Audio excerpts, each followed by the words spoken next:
hapon, netizens. Kami ang mga patrol ng Pilipino. Nagbabalita at naglilingkod sa inyo saan man sa mundo.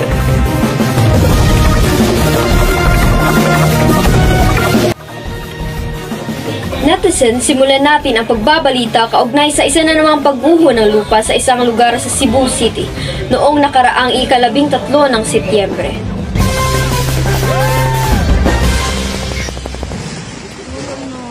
Kuha sa video ang isang bahay na gumuho sa landslide dahil sa matinding ulan sa barangay Talamban, Cebu City.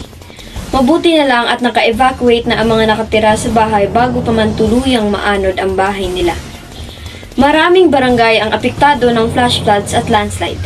3 araw na kasi ang tuloy-tuloy na ulan sa Cebu City. Kaya naman, nababahala na ang mga residente at local government. Nagpatawag na ng emergency meeting ang lokal na pamahalaan. Pinag-uusapan na rin ang pag-aayos ng drainage bilang solusyon sa ganitong problema tuwing tag-ulan. Walang naiulat na nasaktan sa insidente at nailikas na ang mga tao sa lugar ayon kay punong barangay Dario Arcelia. Inaresto ng Quezon City Police District or QCPD ang kabuuang 73 katao na pinaghahanap dahil sa iba't ibang krimen sa mga operasyon noong Disyembre 4 hanggang 10. 25 ang nakalista bilang most wanted persons at 48 ang ibang wanted na tao ayon sa press release na inilabas noong linggo.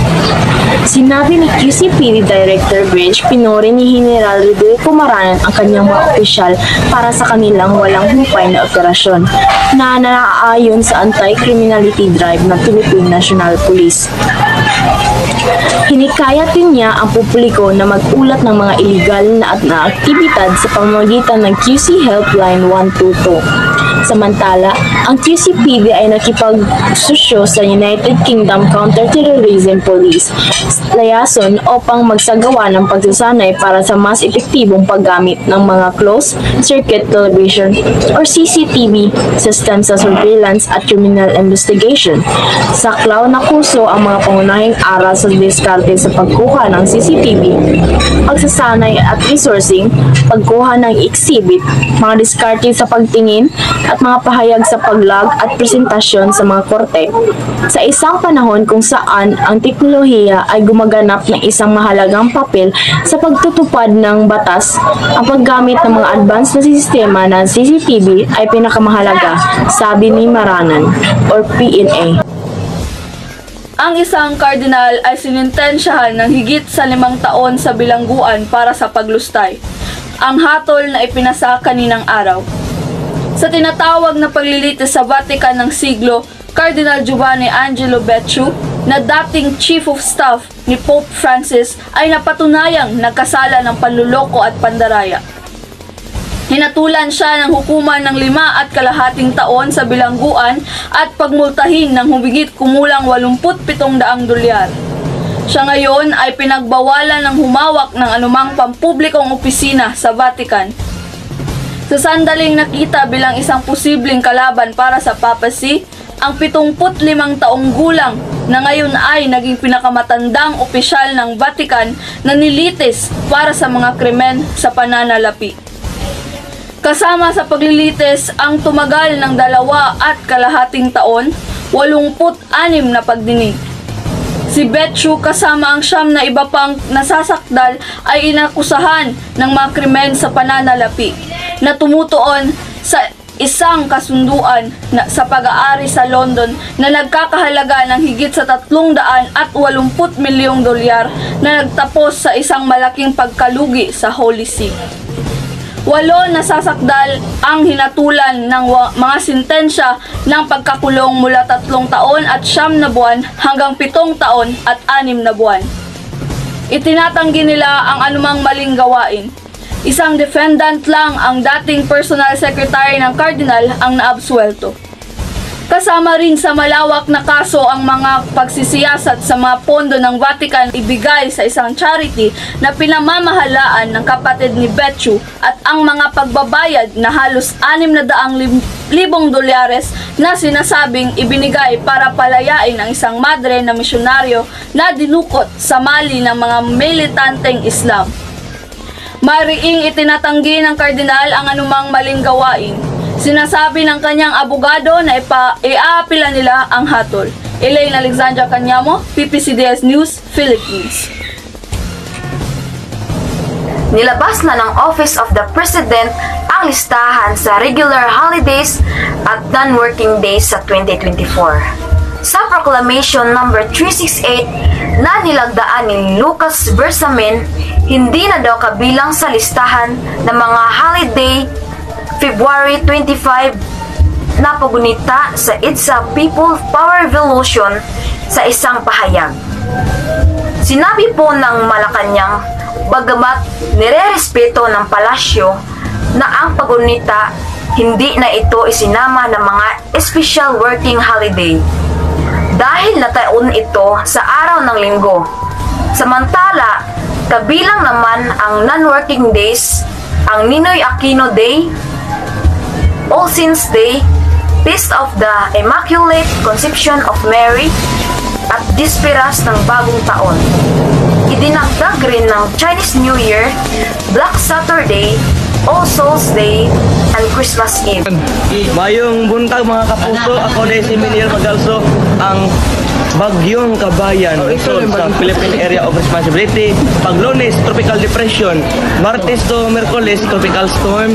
Huwebes to Biyernes, Severe Tropical Storm. Hindi ka Sabado, may mo siyang typhoon. Posible ang signal number 4 dyan sa Eastern Visayas, mga Leyte ug Samar, apil sa Northeastern Mindanao.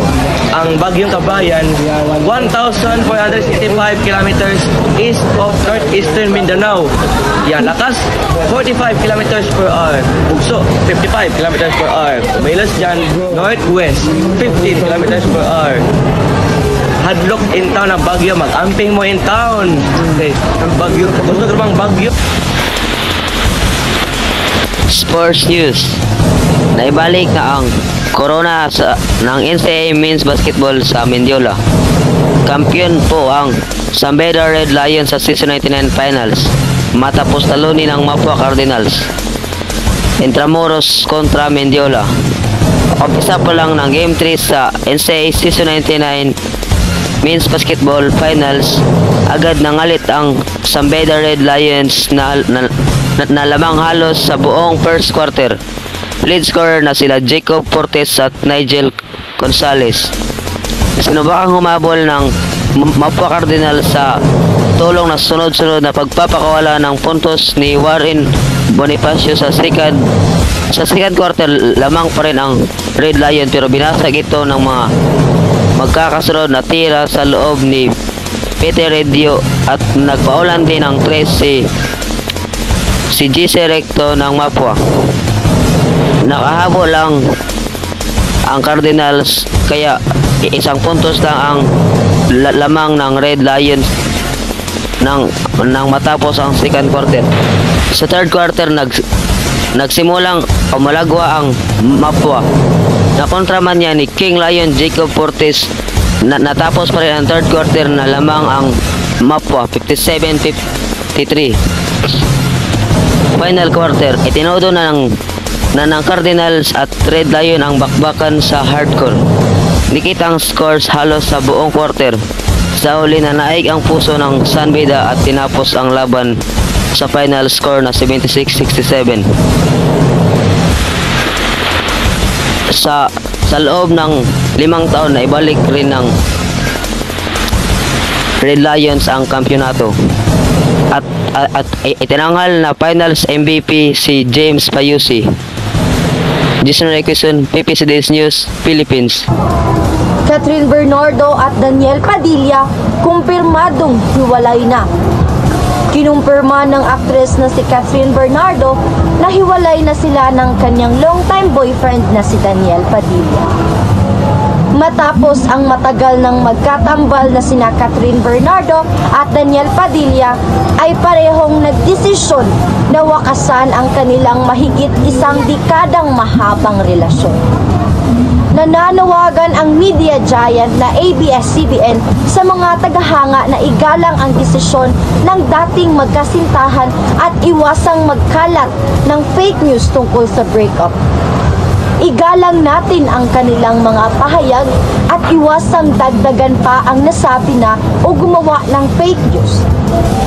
Sabi ng ABS-CBN, hindi sila nagsagawa ng anumang mga panayam o naglabas ng anumang mga bagong pahayag dahil naipahayag na nila ang kanilang mga damdamin sa kanilang mga social media account. Sina Bernardo at Padilla ay parihong pinamamahalaan ng Star Magic, isang talent agency ng pag-aari ng ABS-CBN. Ang network at talent agency ay nagpahayag ng walang patid na suporta para sa dalawang aktor.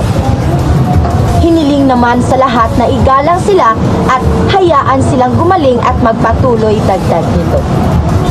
Kasunod ng breakup, ilang netizens ang nagpunta sa social media para magteorya kung ano ang maaaring sanhi nito.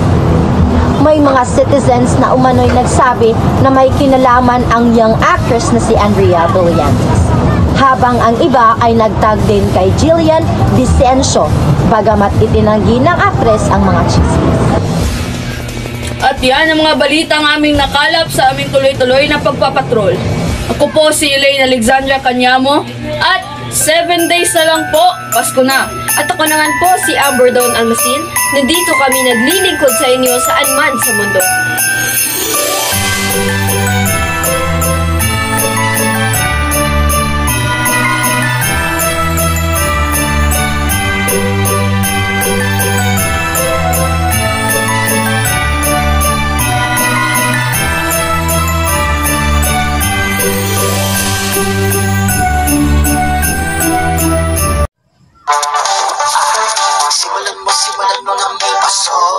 Simulan mo ng may pasobra with Revesco Crackers. May pasobrang laki, may pasobrang dami. Para ikaw, may pasobra rin. Simulan mo ng may pasobra. Simulan mo ng may pasobra with Revesco Crackers.